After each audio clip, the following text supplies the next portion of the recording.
ಈಗ ಮಾವಿನಕಾಯಿ ಚಿತ್ರಾನ್ನ ಮಾಡ್ತಾ ಇದ್ದೀನಿ. ಬನ್ನಿ, ಮಾವಿನಕಾಯಿ ಚಿತ್ರಾನ್ನ ಮಾಡೋದಕ್ಕೆ ಏನು ಬೇಕು, ಹೇಗೆ ಮಾಡ್ತೀನಿ ಅಂತ ತೋರಿಸ್ತೀನಿ. ಮಾವಿನಕಾಯಿ ಚಿತ್ರಾನ್ನ ಮಾಡ್ತಾ ಇದ್ದೀನಿ. ಮಾವಿನಕಾಯಿ ಚಿತ್ರಾನ್ನ ಈಗ ಮಾವಿನಕಾಯಿ ಟೈಮ್ ಬೇರೆ ಬಂದಿದೆಯಲ್ವಾ, ಮಾವಿನಕಾಯಿ ಚಿತ್ರಾನ್ನ ಮಾಡೋದನ್ನು ತೋರಿಸ್ತಾ ಇದ್ದೀನಿ. ಇದು ಹಸಿಮೆಣಸಿನ್ಕಾಯಿ ಮತ್ತು ಕರಿಬೇವಿನ ಸೊಪ್ಪು ಹಾಕಿ ಮಾಡಿರೋವಂಥ ಸ್ವಲ್ಪ ತರಿಯಾಗಿ ಮಾಡ್ಕೊಂಡಿದ್ದೀನಿ ಪೇಸ್ಟು. ಆಮೇಲೆ ಮಾವಿನಕಾಯಿನ ತುರಿದಿಟ್ಕೊಂಡಿದ್ದೀನಿ. ಹಾಗೆ ಕಡಲೆ ಬೀಜ ಎತ್ಕೊಂಡಿದ್ದೀನಿ. ಈಗ ಸಾಸಿವೆ, ಕಡಲೆಬೇಳೆ, ಉದ್ದಿನಬೇಳೆ ಎಲ್ಲ ಒಗ್ಗರಣೆ ಹಾಕ್ತೀನಿ. ಒಂದೊಂದಾಗಿ ತೋರಿಸ್ತೀನಿ. ಈಗ ಎಣ್ಣೆ ಕಾದಿದೆ. ಫಸ್ಟು ಕಡಲೆ ಬೀಜನ ಎಣ್ಣೆಲಿ ಕರ್ದು ಸಪ್ರೇಟಾಗಿ ಇಟ್ಕೊಂಡ್ಬಿಡೋಣ. ಯಾಕೆ ಅಂದರೆ ಇದು ಮಾವಿನಕಾಯಿ ಹಾಕ್ತೀವಿ ಅಲ್ವಾ, ಅದಕ್ಕೆ ಮೆತ್ತಗಾಗ್ಬಿಡುತ್ತೆ. ಇದನ್ನು ಕಲಿಸುವಾಗ ಹಾಕ್ಕೊಂಡು ಕಲಿಸ್ಕೋಬೇಕು.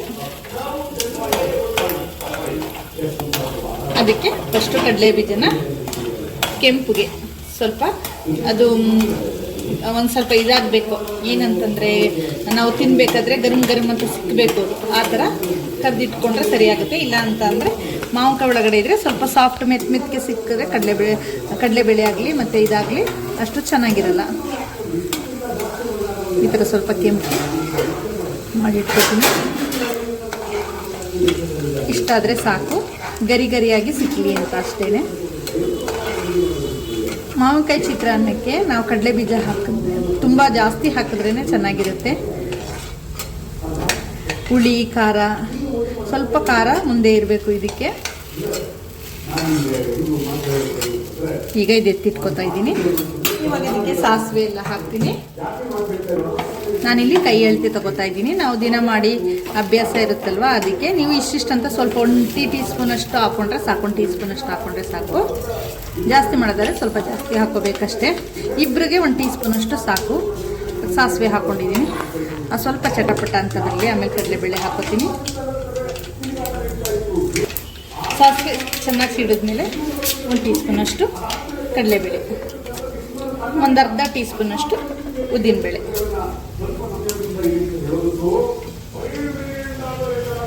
ಈಗ ಸ್ವಲ್ಪ ನೋಡಿ ಇಷ್ಟು ಬ್ರೌನ್ ಕಲರ್ ಬರಬೇಕು. ತುಂಬ ಕಪ್ಪಾಗೋದು ಬೇಡ, ಬ್ರೌನ್ ಕಲರ್ ಬಂದರೆ ಸಾಕು. ಸ್ವಲ್ಪ ಬ್ರೌನಿಶ್ ಬಂದರೆ ಸಾಕು. ಇವಾಗ ಹಸಿಮೆಣ್ಸಿಕಾಯಿ ಪೇಸ್ಟು, ಕರಿಬೇವಿನ ಸೊಪ್ಪು, ಹಸಿಮೆಣ್ಸಿಕಾಯಿ ಎರಡನ್ನೇ ಈಗ ಬಾಯಿಗೆ ಸಿಕ್ಕಿದ್ರೆ ನಾವು ತೆಗೆದಿಟ್ಬಿಡ್ತೀವಿ. ಕರಿಬೇವಿನ ಸೊಪ್ಪು ಯಾರು ತಿನ್ನಲ್ಲ ಅಲ್ವಾ ಸಾಮಾನ್ಯವಾಗಿ.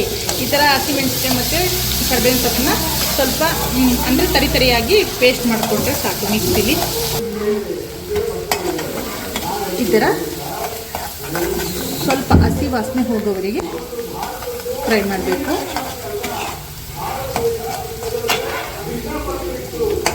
ಸ್ವಲ್ಪ ಹಸಿ ವಾಸನೆ ಹೋದ ಮೇಲೆ ಇವಾಗ ತುರಿದಿರೋ ಅಂಥ ಮಾವಿನಕಾಯಿನ ಹಾಕೋತೀನಿ. ನೀವು ಇದನ್ನು ಬೇಕಾದರೆ ಒಂದು ರೌಂಡ್ ರುಬ್ಕೊಳ್ಳಬಹುದು.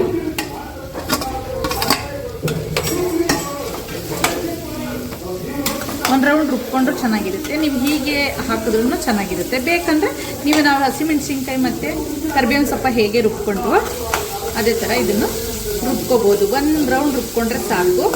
ಆದರೆ ಈ ಕರಿಬೇವಿನ ಸೊಪ್ಪು, ಹಸಿಮೆಣಸಿನ್ಕಾಯಿನ ರುಬ್ಕೊಂಡ್ರೆ ಯಾರೂ ಎತ್ತಿಡಲ್ಲ. ಆವಾಗ ಖಾರ, ಉಪ್ಪು ಎಲ್ಲ ಚೆನ್ನಾಗಿ ಹಿಡಿಯುತ್ತಲ್ವಾ, ಆವಾಗ ಟೇಸ್ಟ್ ಚೆನ್ನಾಗಿ ಬರುತ್ತೆ ಅಂತ. ನಾನಿಲ್ಲಿ ಸ್ವಲ್ಪ ಎಣ್ಣೆ ಕಮ್ಮಿನೇ ಹಾಕಿದ್ದೀನಿ. ಇವಾಗ ಇದಕ್ಕೆ ಸ್ವಲ್ಪ ಅರಿಶಿನ ಪುಡಿ ಹಾಕ್ತೀನಿ. 1/4 ಟೀ ಸ್ಪೂನಷ್ಟು ಅರಿಶಿನ ಪುಡಿನ ಹಾಕ್ತಾಯಿದ್ದೀನಿ. ಒಂದು ಚಿಕ್ಕದೊಂದು ತೋತಾಪುರಿ ಮಾವಿನಕಾಯಿ ತೊಗೊಂಡಿದ್ದೀನಿ ನಾನಿಲ್ಲಿ. ಮಾಮೂಲಿ ನೀವು ಹುಳಿ ಮಾವಿನಕಾಯಿ ಬರುತ್ತಲ್ಲ, ಬೇರೆ ಮಾವಿನಕಾಯಿಗಳನ್ನ ತೊಗೊಂಡ್ರೆ ಸ್ವಲ್ಪ ಕಡಿಮೆ ಹಾಕ್ಕೊಳ್ಳಿ, ಹುಳಿ ಜಾಸ್ತಿ ಇರುತ್ತೆ. ಇದು ಸ್ವಲ್ಪ ಹುಳಿ ಕಮ್ಮಿ ಇರೋದ್ರಿಂದ ತೋತಾಪುರಿ ಒಂದು ಮಾವಿನಕಾಯಿ ಹಾಕಿ, ಅಂದರೆ ಚಿಕ್ಕದೊಂದು ಮಾವಿನಕಾಯಿನ ಹಾಕಿದ್ದೀನಿ ನಾನು. ಇದಕ್ಕೆ ಇವಾಗ ಉಪ್ಪಿನ ಪುಡಿನ ಸೇರಿಸ್ತಾ ಇದ್ದೀನಿ. ರುಚಿಗೆ ಎಷ್ಟು ಬೇಕಷ್ಟು ಹಾಕೊಳ್ಳಿ. ನಾವು ಬೇಕಾದ್ರೆ ಆಮೇಲೆ ಕಲಿಸುವಾಗ ಹಾಕೋಬೋದು. ಸ್ವಲ್ಪ ಉಪ್ಪಿನ ಪುಡಿ ಹಾಕ್ಕೊಂಡ್ರೆ ಸಾಕು. ಅಂದರೆ ಖಾರ ಮತ್ತು ಹುಳಿ, ಉಪ್ಪು ಎಲ್ಲ ಸ್ವಲ್ಪ ಹದವಾಗಿ ಇಲ್ಲಿ ಹಿಡಿಯುತ್ತೆ ಅಂತ ಅಷ್ಟೇ. ಆಮೇಲೆ ನೀವು ಕಲಿಸ್ಬೇಕಾದ್ರೆ ಉಪ್ಪನ್ನು ಹಾಕ್ಕೊಂಡು ಕಲಿಸ್ಕೋಬೋದು. ರುಚಿಗೆ ಎಷ್ಟು ಬೇಕಷ್ಟು ನೋಡಿಕೊಂಡು ಕಲಿಸ್ಕೋಬೋದು. ಇವಾಗ ಇದಕ್ಕೆ ಲಾಸ್ಟಲ್ಲಿ ತುರಿದಿರೋ ಅಂಥ ಕಾಯಿನ ಹಾಕ್ತಾಯಿದ್ದೀನಿ.